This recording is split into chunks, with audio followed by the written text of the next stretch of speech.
El Señor les bendiga. Bueno, estamos aquí como cada día para compartir un pensamiento de la palabra del Señor. El día de hoy vamos a tomar dos textos y esos dos textos son de dos capítulos diferentes para que tengamos una idea de lo que vamos a meditar en este día.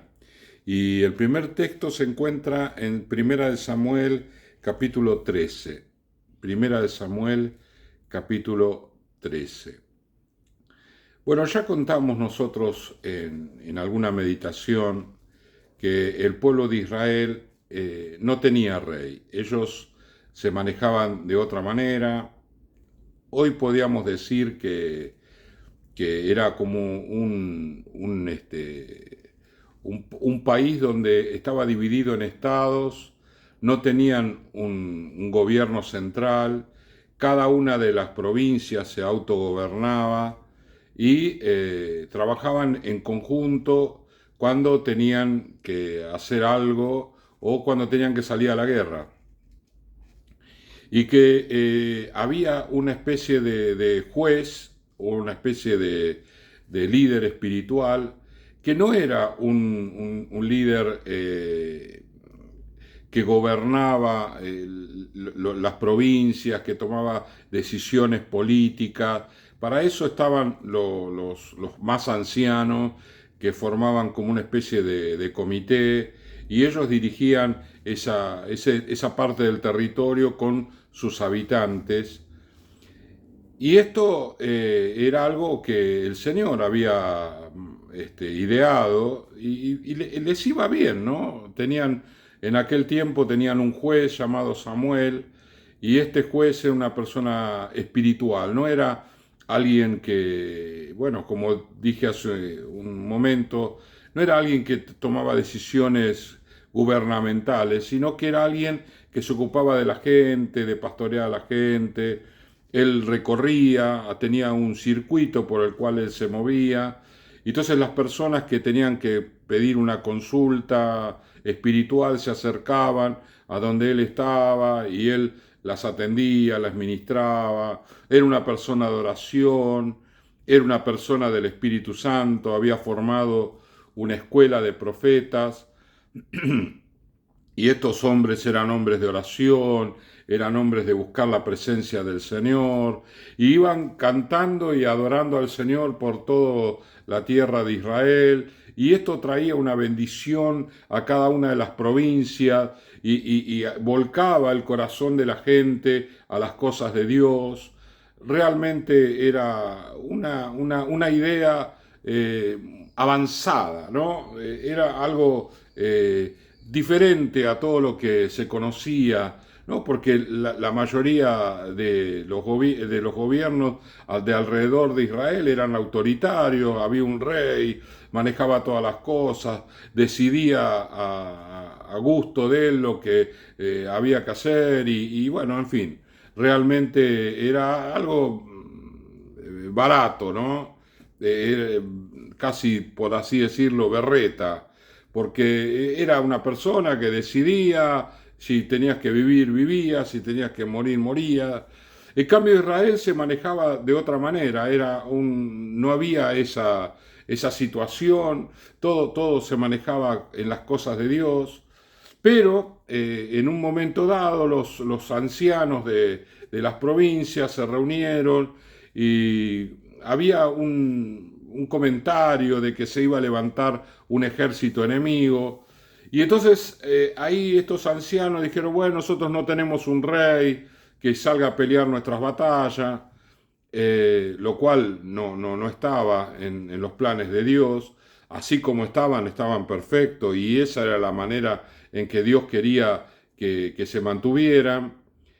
Y entonces le pidieron a Samuel que eligiera un rey. A Samuel no le gustó la idea, pero levantó un rey. Ese rey se llamaba Saúl. Y buscaron un rey como ellos querían, ¿no? Una persona que era más alta que la mayoría del pueblo de Israel, le sacaba prácticamente una cabeza a todo el ejército, y cuando lo vieron así tan grande, dijeron, bueno, este es nuestro rey. Bueno, Samuel lo ungió, le dio todas las herramientas a Saúl para que Saúl fuera un gran rey, pero, y acá está lo interesante, ¿no? Saúl no tuvo tiempo para ser preparado por Dios en su corazón, en un trato, porque cuando una persona sirve al Señor, tiene que haber un tiempo previo donde el Señor vaya preparando montones de cosas que vayan formando a esa persona en el líder que el Señor necesita, porque no es lo mismo ser un líder en las cosas del mundo que ser un líder en las cosas de Dios. ¿No? Dios tiene que trabajar allí, tiene que hacer cosas muy específicas en la mente y en el corazón de esa persona. Bueno, Saúl no tuvo ese trato, él era una persona que trabajaba en su casa, debajo de su padre, y de un día para el otro lo ungieron para ser rey y fue rey, ¿no? Y había cosas que no las sabía hacer y tampoco las consultó, tampoco se acercó a Samuel para decirle, Samuel, ayúdame, asistime. No, fue muy independiente, hizo las cosas a su manera. Por eso justamente quiero ver esto, quiero que veamos estos dos versículos. El capítulo 13, verso primero dice, había ya reinado Saúl un año, y cuando hubo reinado 2 años sobre Israel. Eso dice el versículo primero del capítulo 13. Cuando damos vuelta a la página, el capítulo 14, versículo 35, y edificó Saúl altar a Jehová, y este altar fue el primero que edificó a Jehová. Fíjese, ¿no? El Señor nos muestra acá, hay una ventana que nos muestra un detalle no menor. Saúl reinó 2 años, pero en 2 años no buscó nunca al Señor. Jamás. Y entonces, la historia continúa, Saúl comete 2 errores gravísimos, gravísimos, a los ojos del Señor, gravísimo, porque él tenía que ser una persona que liderara a la nación, porque para eso lo habían constituido. Él tenía que ser ese gobierno central que llevara al pueblo a las batallas cuando las hubiere, y porque justamente lo habían levantado para eso. De todas maneras, él tenía que haber buscado al Señor. Cuando vemos una comparación con el libro de Josué, Josué era un general del ejército cuando Moisés estaba, y cuando Moisés murió, el Señor lo levanta a él como el líder espiritual y el líder militar de la nación. Y le advierte Dios a Josué que tenía que buscar al Señor todos los días de su vida. Tenía que buscarlo durante el día y buscarlo en la noche. Tenía que haber una relación con Dios para que Dios lo llevara, Dios lo guiara, Dios lo condujera, porque Israel no era una nación igual a las demás, era la nación de Dios. Dios la había escogido para manifestarse a ese pueblo, para obrar en ese pueblo. No era uno más de los pueblos que había por aquel entonces, sino que era específicamente el pueblo de Dios. Y si eso lo traemos a nuestro tiempo, nosotros somos personas que somos el pueblo de Dios. Estamos esparcidos, no somos una nación, somos la iglesia. Cada iglesia es la iglesia del Señor, y Dios obra a través de cada iglesia, y nosotros tenemos que, justamente mirando los errores que nos muestra la palabra del Señor, no cometerlos. Tenemos que buscar al Señor todos los días. Levantar un altar significaba buscar a Dios, humillarse delante del Señor, inclinarse ante Dios, buscar su voluntad, buscar su dirección, buscar su guía. Levantar un altar es decirle a Dios, vos sos el Dios y yo soy el administrador tuyo acá en la tierra. Hacé conmigo lo que quieras. Pero Saúl no hizo eso.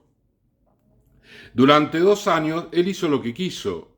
Él decidió lo que su mente le marcaba. Pero reitero, él no estaba preparado para ser el rey espiritual que tenía que ser.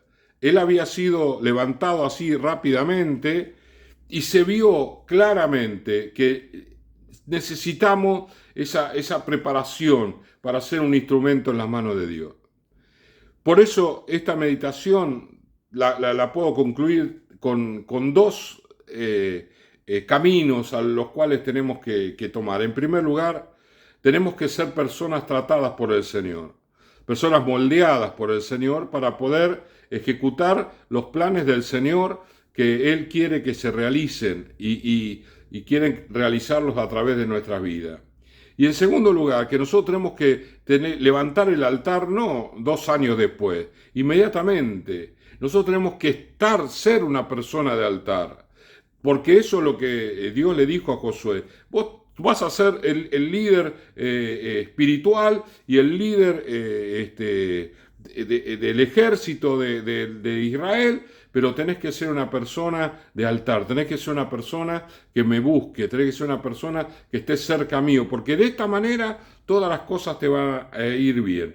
Así le prometió el Señor a Josué y es así el Señor nos promete a nosotros, cosa que Saúl no hizo y le fue mal. Por eso nosotros tenemos que aprender de estas lecciones que nos muestra la palabra del Señor para ir caminando derechito por el camino que el Señor nos ha trazado. Él quiere ser nuestro Dios, quiere estar con nosotros, Él quiere guiarnos, Él quiere llevarnos y nosotros tenemos que permitirle al Señor que Él lo haga. Si cada día de nuestra vida nosotros tenemos que pensar que no somos independientes. Tenemos un Dios que nos guía, que nos lleva, que nos conduce y nosotros tenemos que permitirle a Dios que lo haga. ¿Sí? Oramos al Señor. Padre amado, gracias te damos en este día.